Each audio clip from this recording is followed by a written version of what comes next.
Hello, everyone. This is Robert with Computer Forensic Repair, um, Cybersecurity React Team. We are a rapid extraction and counter cyber team.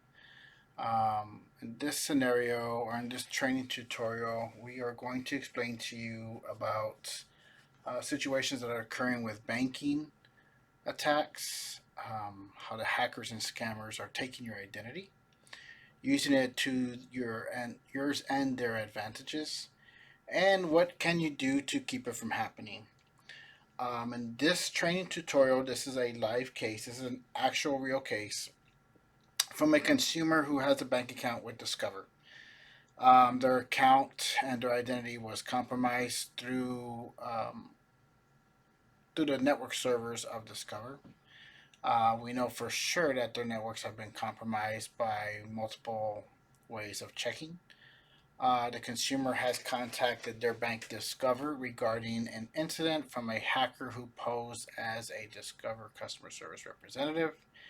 And this hacker now has this consumer's identity, meaning their address, their phone number, their email, obviously text messaging to their phone number, because that's what's happening here, as you see it on your screen. But today, you're going to see what a common hacker, usually how they communicate. And our job as cybersecurity intelligence experts is we basically analyze, we profile, we put this person or persons into a category of high because of how they talk, how they communicate, how they use grammar, how they get identity, and how they keep themselves from being exposed. In our other training tutorials, we're going to explain to you how to catch these people, and then we're going to basically show you how to get into their devices and other videos and how to catch them by getting into their network and their cell phones and so on and so on. Um, so basically, to start off here, so you can see this individual is using this email and this attack that they did to breach the network of Discover. This is the email they're using, and they're basically got this consumer's phone number, and they are calling this consumer by text message only. They did not phone call this person. At least they tried, but this consumer didn't answer their phone. But this attacker basically notified the consumer, and there was discussions prior to this text message, obviously. But the consumer is calling the consumer idiot. Can't you read? This is a screenshot of the consumer's bank information. They're sending it to the consumer. Again, here's another one. And the consumer is trying to figure out how the heck they got their information. And then the person posting as Discover, the hacker who breached the network of Discover, says, it says completed. Now send us $200 from your paycheck. As you can see, in a response like that, this hacker has, or scammer, should we say, has notified the consumer pretending to be with Discover, and obviously they've seen this consumer's account because now they know about their paycheck. You can basically tell by hackers or scammers by using signs like this of the anger faces and the cursing, that these people are probably young or not aware of how the system works. You can tell by grammar where it says completed space comma space, now send us 200 from your paycheck, enter your paycheck with faces. So things like this is not common for a Discover representative to call you, send you text messages. They will not do this. They will send you an email, or they'll send you a certified letter by mail regarding situations reference to your accounts. Consumer responds, "Nope, I'm busy. Bug someone else."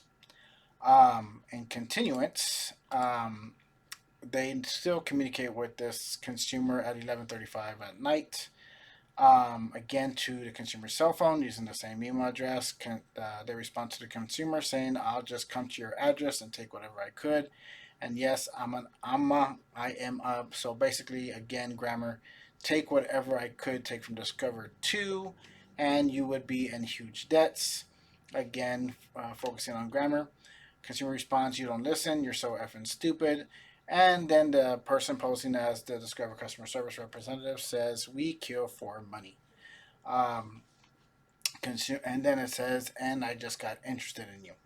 So as you can see, this consumer has been harassed by opposing scammer acting as Discover. This is not a real individual. Well, it is a real individual, but it's not a legitimate representative for Discover.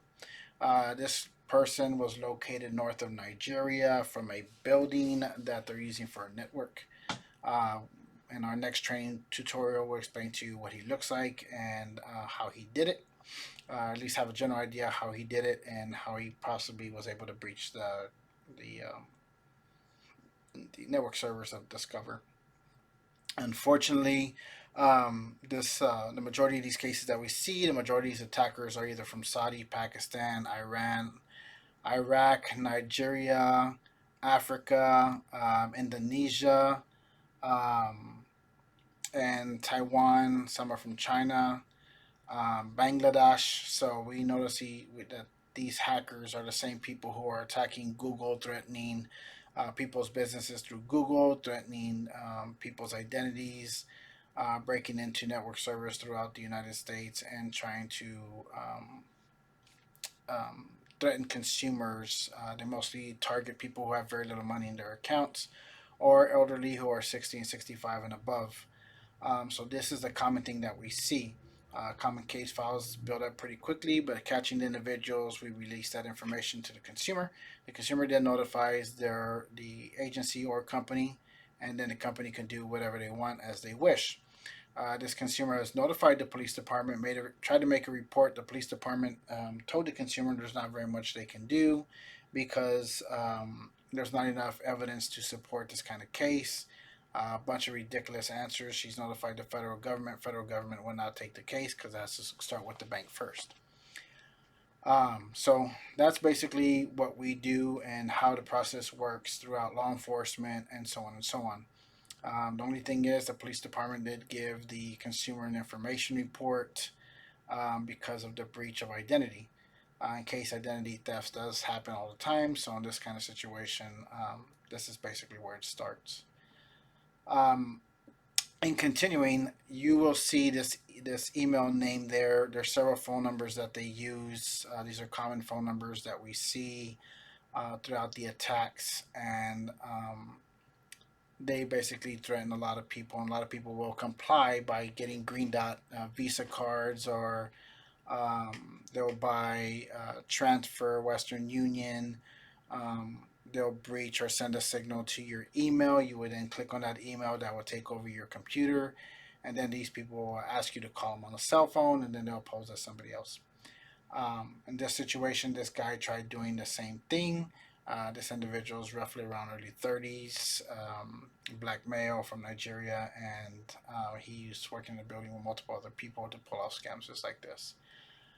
So, in this tutorial, just understand that these are attacks that happen. In our other videos, we'll basically explain how to go around them, how to protect your identity, how to prevent yourself from being a target. And if your friends or family or loved ones become targets, there's ways to protect your accounts by adding a 4-digit verification pin. I'm sorry, 2-step verification pin or a 4 to 6 digit code on your account. It does not mean to protect you because these people are obviously capable and were successful at breaching the network servers at Discover and able to take this consumer's identity. So, if you run into this kind of situation, the police department obviously will not do very much for you unless they have a cybercrime task force. But first, it's got to start with your bank. Change your bank account information if necessary. Change your username and passwords if necessary. And then obviously protect your identity. Always check for your identity at least every 6 months to every year, starting with Social Security and all the way down to your basic credit bureaus. And we'll explain to that in other videos on how to do that.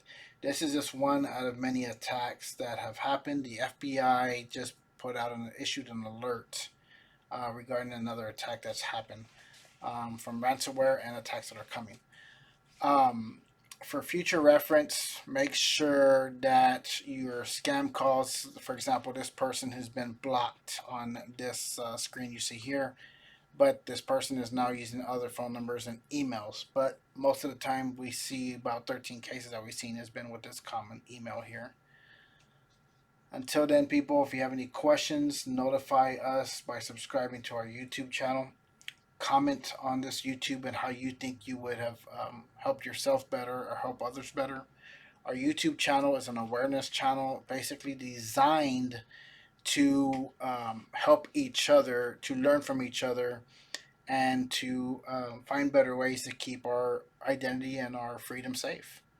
Um, if your family or loved ones have questions, or someone who's joining the IT field, please come to our website, computerforensicrepair.com. You can find us on Facebook through Messenger. We have a chat option on our website, or you can just leave messages here on YouTube so we all can learn from each other on this and find a way to keep these guys from attacking our identity. And we can keep our freedom stronger and much, much better. Until then, guys, stay vigilant, be aware, and as always, keep an eye out on everything that happens with your bank accounts.